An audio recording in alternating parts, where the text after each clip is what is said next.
दोस्तों, बुलडोजर को लेकर के सुप्रीम कोर्ट ने कल बड़ा फैसला सुनाया, जहां साफ तौर पर सुप्रीम कोर्ट ने कहा कि कोई अगर दोषी भी है तो उसके घर को गिराने का संविधान में कहीं यह अधिकार नहीं दे रखा कि आप बुलडोजर उसके घर पर चला दें। और जो फैसला खासतौर पर सुप्रीम कोर्ट द्वारा सुनाया गया है वो खुद सुप्रीम कोर्ट के लिए भी बड़ी चुनौती बन चुका है कि सुप्रीम कोर्ट का ये फैसला उन राज्य सरकार के ऊपर लागू होगा। क्या केंद्र की मोदी सरकार या वो राज्य सरकारें मानेंगी जो बुलडोजर की राजनीति करते हुए दिखाई दे रहे हैं? क्योंकि खुद दिल्ली में जब जहांगीरपुरी में बुलडोजर चलाया जा रहा था, सुप्रीम कोर्ट ने स्टे लगा दिया था, पर फिर भी अधिकारियों ने बुलडोजर की कार्रवाई को अंजाम दिया। हल्द्वानी में हमने देखा कि कोर्ट ने साफ तौर पर स्टे लगा दिया कि मस्जिद के ऊपर कोई कार्रवाई नहीं की जाएगी, पर आनन फानन में ही बीते 2 घंटे के बाद मस्जिद के ऊपर बुलडोजर चला दिया गया।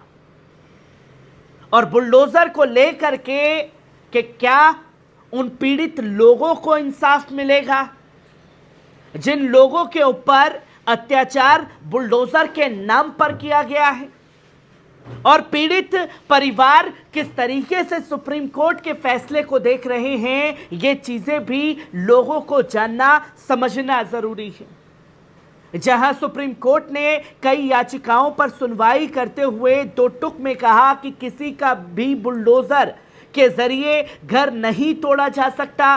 सर्वोच्च अदालत का साफ कहना है कि अगर कोई दोषी भी है तो फिर भी उसका घर नहीं गिराया जा सकता।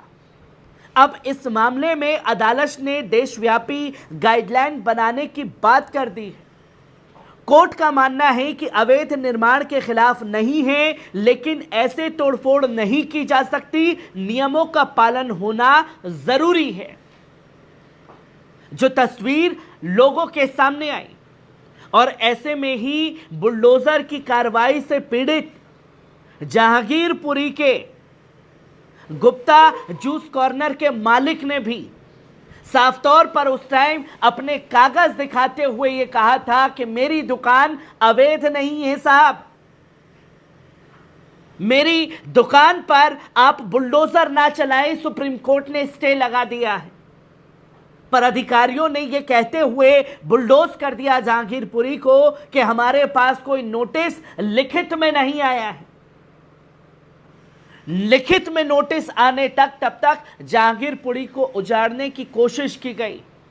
मस्जिद के गेट पर बुलडोज किया गया, उसके वजू खाने को ध्वस्त किया गया, जो तस्वीरें लोगों के सामने आई, जिस पर सुप्रीम कोर्ट इस मामले में 17 सितंबर को अगली सुनवाई करने वाला है। उस सुनवाई में तो अहम फैसला आएगा ही। उन लोगों के लिए नई उम्मीद भी जगेगी जिन्होंने इस बुलडोजर कार्रवाई में अपने घर गंवाए हैं।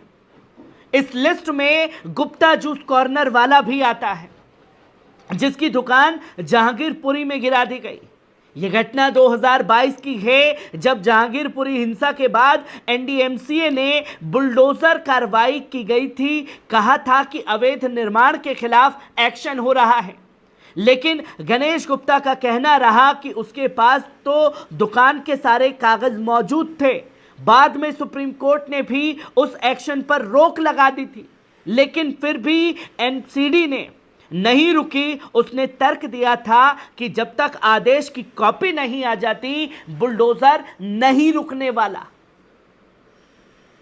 जहां सुप्रीम कोर्ट के नियमों की धज्जियां साफ तौर पर उड़ाई गई एमसीडी द्वारा, और यह कार्रवाई कर दी गई बुलडोजर के जरिए, तो अब चुनौती खुद सुप्रीम कोर्ट के लिए भी है कि आखिरकार कोई फैसला वो सुना भी देती है तो क्या राज्य सरकार सुप्रीम कोर्ट के नियमों का उल्लंघन करेगी?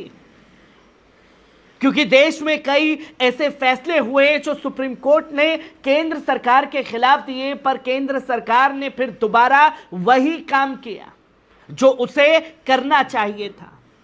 क्योंकि अब इस बुलडोजर के मामले में यह वर्चस्व की भी आन सुप्रीम कोर्ट के लिए और वर्चस्व की ही आन केंद्र सरकार के लिए बन चुकी है, उन राज्य सरकारों के लिए बन चुकी है जो सिर्फ और सिर्फ बुलडोजर के चलते ही सारी कार्रवाई को अंजाम देना चाहते हैं। जहां गुप्ता के मुताबिक उस कार्रवाई के बाद 6 महीने तक वे अपनी दुकान नहीं खोल पाए, कहीं कहीं पैसे इकट्ठा किए और अपनी दुकान को फिर बनवाया। उन्होंने ये भी बताया कि उस समय उनकी बेटी की भी शादी होने वाली थी, ऐसे में पैसे की सख्त ज़रूरत थी। उन्होंने अपनी बेटी के ससुराल से ही पैसे उधार लिए थे, अब वे पूरी ज़िंदगी वो कर्ज चुकाने वाले हैं। और यही सिलसिला जो है रतलाम से भी सामने आता है, जहां मध्य प्रदेश के रतलाम से भी एक ऐसा ही मामला सामने आया था, जिसमें बीफ ले जाने के शक में एक शख्स के घर पर बुलडोजर चला दिया गया था। उस शख्स ने भी सुप्रीम कोर्ट में याचिका दायर की थी। बड़ी बात यह है कि 1990 में उस घर का निर्माण किया गया था, जिसे नूर मोहम्मद ने अपनी खून पसीने की कमाई से बनवाया था। बाद में उस घर को उसने अपने 5 बच्चों में बांट दिया। उसी घर में एक दुकान भी शुरू कर दी गई थी, लेकिन बुलडोजर कार्रवाई में ना वो दुकान बची और ना ही वो घर बचा। अब सुप्रीम कोर्ट के फैसले का स्वागत करते हैं, जोर देकर बोलते हैं कि वे सारे टैक्स भरते हैं, बिजली का बिल देते हैं, ऐसे में उनके खिलाफ ऐसा एक्शन नहीं हो सकता।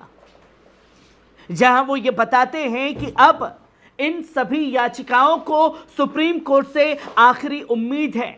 उन्हें लग रहा है कि उन सभी को न्याय मिलेगा सुप्रीम कोर्ट में भी, कि क्योंकि इस एक्शन के खिलाफ टिप्पणी कर चुका है।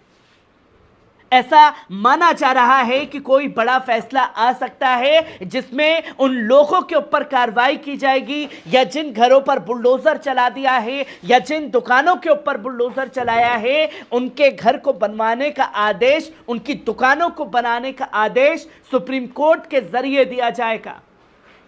पर मसला दुकानें और घर बनाने का नहीं है।